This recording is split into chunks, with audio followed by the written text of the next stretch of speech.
Sir अभी मैं आपसे जानना चाहूँगी कि जैसे कि आप एक फिजियोथेरेपिस्ट हैं, आप बहुत सारे लोगों का इलाज करते हैं और मान लीजिए उसमें से कोई सीनियर सिटीज़न आपके पास आते हैं और जब आप उनका ट्रीटमेंट करते हैं, तो उनका ट्रीटमेंट करते समय आपको किन-किन चुनौतियों का सामना करना पड़ता है? क्या सीनियर सिटीज़न्स का ट्रीटमेंट करना थोड़ा-सा मुश्किल होता है? कुछ चैलेंजेस आते हैं आपके सामने जिनसे आपको डील करना पड़ता है? देखो, सीनियर सिटीजन अगर हमेशा एक स्पोर्ट्समैन रहा हो या रेगुलरली सुबह चलता है तो हमें उतना प्रॉब्लम नहीं होता है। सीनियर सिटीजन का सबसे पहला प्रॉब्लम बैलेंस होता है।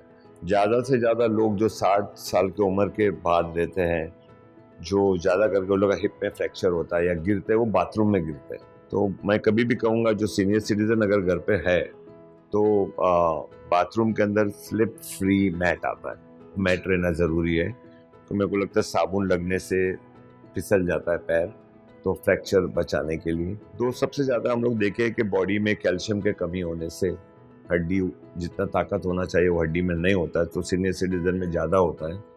फिर जो मसल के पावर है उन लोग का पावर कम होता है क्योंकि एक्सरसाइज नहीं करते हैं या कहाँ दुख रहा है तो लोग अपने दुख के वजह से वो एक्सरसाइज नहीं कर पाते हैं, तो ये प्रॉब्लम है। फिर हमारे ब्रीदिंग कैपेसिटीज है, जैसे हम सांस लेते हैं तो लंग में 4 लीटर 4.5 लीटर तक हवा जा सकता है, पर कोई भी इंडियन को आप देखिए, आप लोग को मिला के वो 2 लीटर से ज़्यादा नहीं होगा।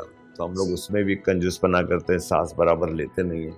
और सांस हम क्यों लेते हैं वो पता लगना चाहिए। हम जो सांस लेते हैं उसमें खाली 20% ऑक्सीजन है, तो जितना ज़्यादा सांस लेंगे तो ऑक्सीजन ज़्यादा मिलेगा। तो इम्प्योर ब्लड लंग्स के नीचे आता है, तो जब भी सांस लेते हैं तो जाके लगता है ऑक्सीजन और ब्लड प्योर होता है, हार्ट में जाता है, फिर से हार्ट सब जगह पंप करता है। तो डीप ब्रीदिंग एक्सरसाइज अच्छा है, तो हम सीनियर सिटीजन को सिखाते हैं, लोगों को सिखाते हैं।